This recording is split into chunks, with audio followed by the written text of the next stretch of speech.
Welcome back, Financial Issues. I'm Dan Celia. Just speaking about what we were just talking about last segment in the first hour. We have with us Robert Spalding. He is a senior fellow at the Hudson Institute, and he has done some amazing work. He focuses on U.S.-China relations, economy, national security, and Asia-Pacific military balance. He served in senior positions of strategy with the State Department, Department of Defense, and other departments for more than 26 years. And we sure do appreciate him. He is Senior Director for Strategy to the President. And we sure appreciate his work and what he's been doing. And I don't think anybody knows U.S.-Asia issues better than him. And we have so much going on as a result of U.S.-China trade. And I'm concerned, as I mentioned in the last segment, I am concerned about what is going on in Hong Kong. Robert, welcome. Thank you for being on the program. Great to be here. Thank you. So, we're watching the protest over the weekend, and thankfully they've remained calm and peaceful, and certainly a good thing with Hong Kong and China. But there doesn't seem to be any let up, though they are a little bit quieter over the course of a week, probably 1 million people protesting. And how is this, what is going on in Hong Kong, is that beginning to fuel some real concerns in the Chinese economy and how that might affect our trade talks? Well, certainly it's not having an effect yet on the Chinese economy, but could potentially have a big effect on the economy, particularly if they use violence to suppress the protest. And so if they do, then that will signal that the Communist Party no longer supports a one country, two systems. And it's likely that the United States is going to remove the special relationship that Hong Kong has had, which really allows it to be a window to Western capital markets for China.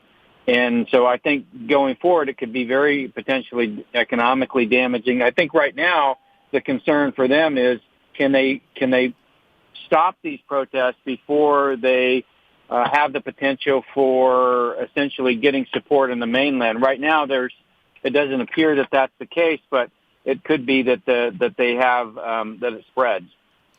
So, and I hope the last thing I think that China would want to have is to see that, not that they would be, maybe if we weren't in the trade negotiations that we're potentially in, if we can call them that, with China, maybe they wouldn't be as reluctant to sit back and wait and see, but hopefully they'll stay that way for a while. But if we did what you said and cut Hong Kong off, would that be looked at as taking sides with China?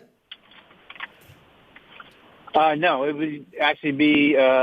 It would. Well, there's not really a side to take in that case. Maybe you could make the argument that you're taking the side of the protesters, but essentially the special relationship was based on the one country, two systems policy, where essentially China said that they were going to allow Hong Kong a level of autonomy. Of course, they've been encroaching on that autonomy for quite a while, with forcing the elected officials there to actually be approved by Beijing prior to going through elections. So in actuality, the people aren't allowed to pick their representatives, which is one of the things that they're protesting against right now. So I don't think it's necessarily it would signal that we are taking one side or the other, but could be interpreted that we are taking the protesters' side. Could this escalate to having an impact on U.S.-China trade or not, since we aren't taking any sides or just letting this play out a little bit. It is already, I think, from the side of in the eyes of the Communist Party, it is having an impact on trade because there's no chance of them coming to any kind of negotiation with regard to trade as long as these protests are going on, because they actually believe that we, the United States, are responsible for fomenting the protests. That it's very difficult for them to believe that this could, generate spontaneously from the Hong Kong people themselves.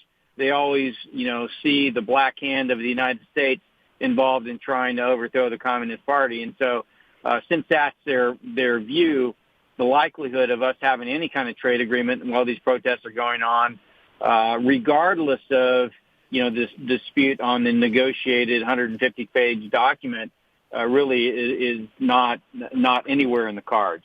Yeah. So could this escalate to the people in China?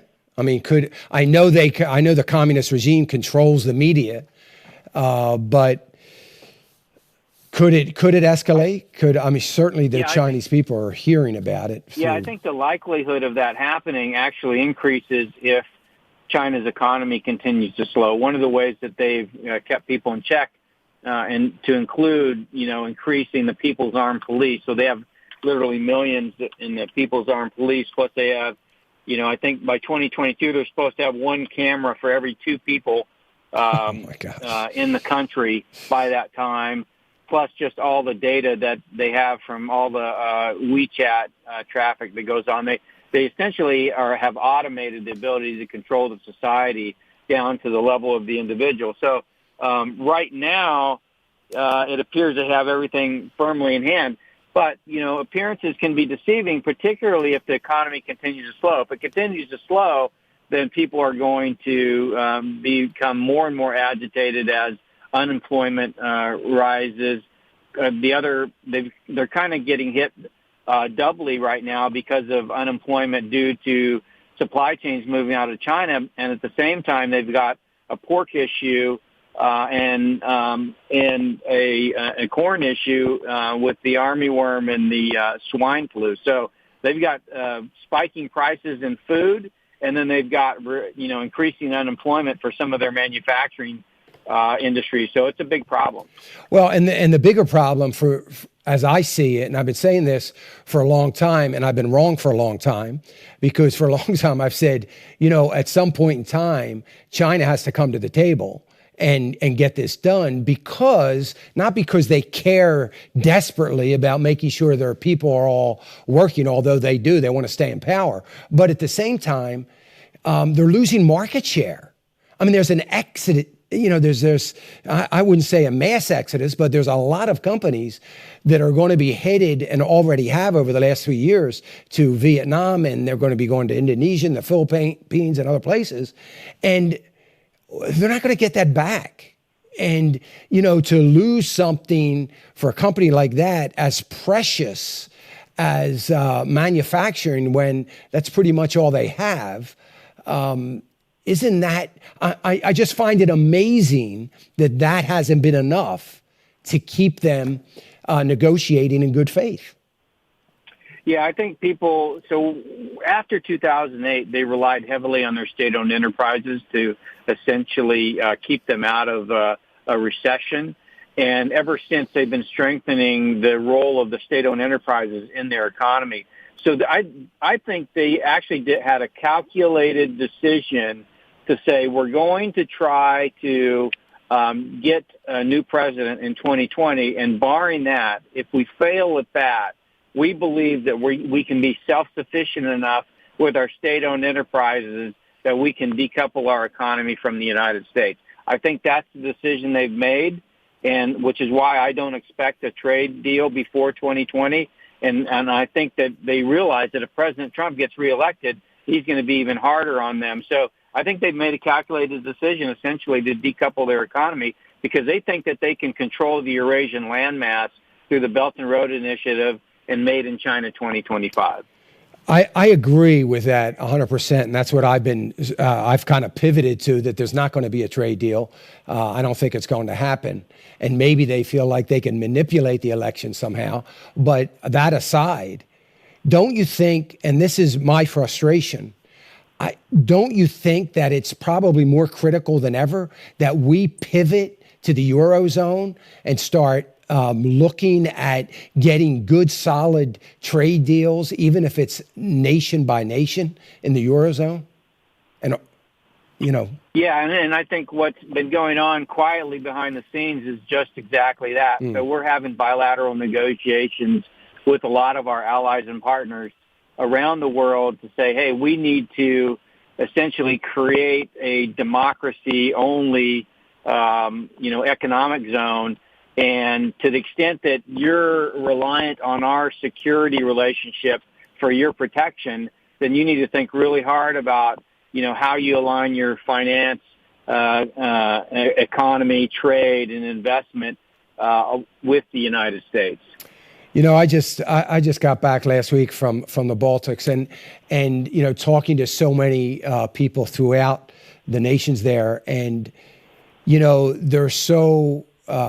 I was surprised. I was surprised at how supportive they were about so many issues that are going on here with American politics, and are understand what we're going through with China, and hopefully we can start negotiating some good deals with them, and that would be. And I hope you're right about behind the scenes and quietly negotiating those deals, because we sure need that.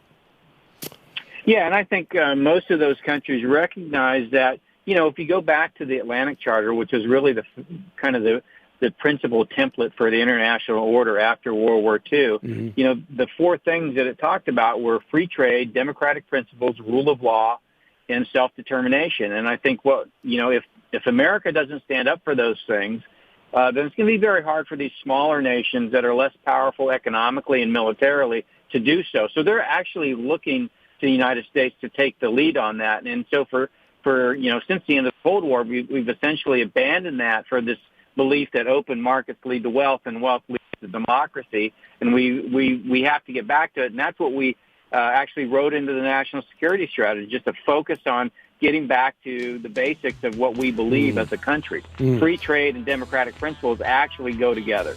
Well, I agree 100%. Hopefully we can get back to that and stick with that, and that'll continue to happen. Robert Spalding, a senior fellow at the Hudson Institute, we appreciate you so much, your work. Thank you for being a part of the program. We'd love to have you back, and we'll see how things progress. Thank you. Thanks so much. All right.